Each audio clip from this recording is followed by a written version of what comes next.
Malcolm James McCormick began rapping at the age of 14 and everyone started taking notice. In his 26 short years, he achieved incredible success, and his final album, Circles, which was released posthumously, is nothing short of revelatory. He managed to blend genres as diverse as jazz, hip-hop, and funk into something truly unique. He grew up in Pittsburgh, Pennsylvania, son of a photographer and an architect, and he has Jewish ancestry along his mother's side. So that's the line that we're going to be delving into.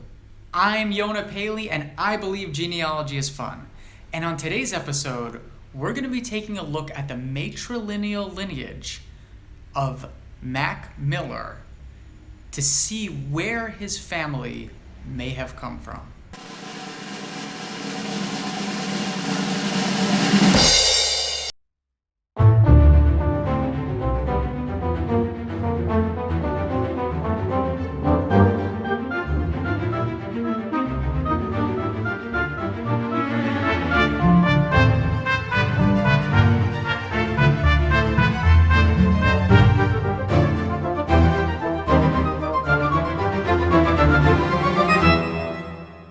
Mac's parents are Mark McCormick and Karen Myers.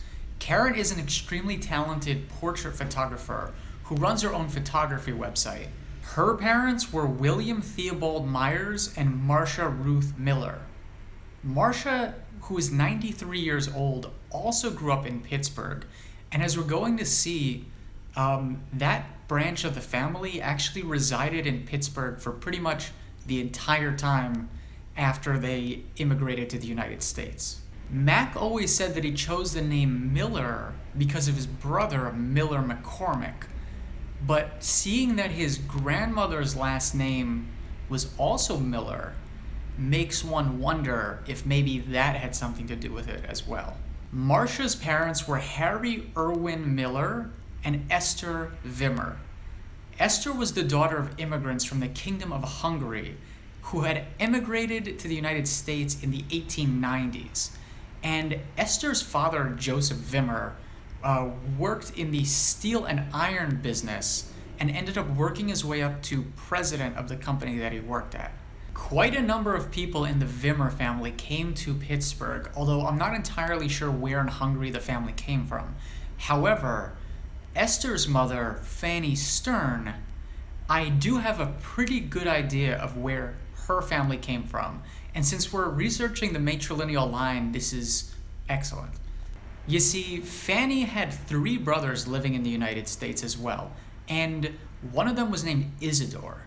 He was a furniture upholsterer, and on his 1937 death certificate, it lists his parents as being Samuel Stern and Sarah Brown. From both his and Fanny's gravestones, I actually know the father's name to have been Shlomo, which would be translated into Solomon rather than Samuel in most cases. There is a birth record from Moravany in modern-day Slovakia from 1875 for an Israel Stern, son of Solomon Stern and Sari Braun.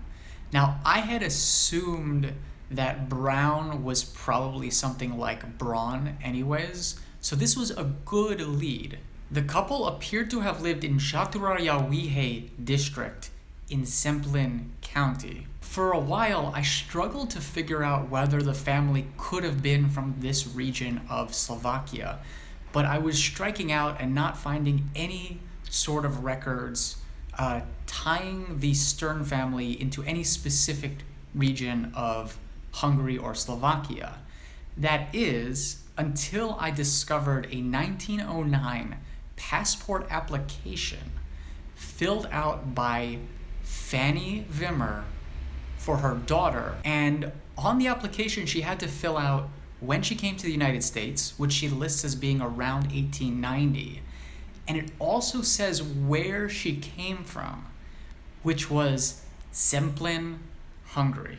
Given that there was only one couple I could find in Semplin County named Solomon Stern and Sari Braun, and that there was a child who appears very strongly to be Isidore, I'm very confident that these two people are Mac Miller's great-great-great-grandparents. While we don't have a birth record for Fanny, her older brother was born in Moravani, and the city that it was registered in is the nearby town of Michalovci. So it's very likely that Fanny was born in or around the city of Michalovci, probably in Moravani. But without the actual birth record, we don't know, but we do know for sure that she was from Zemplin County. Now, there are some birth record candidates for Sally or Sari Bruns in Zemplin County, and of course, Sally is just a variation of Sarah.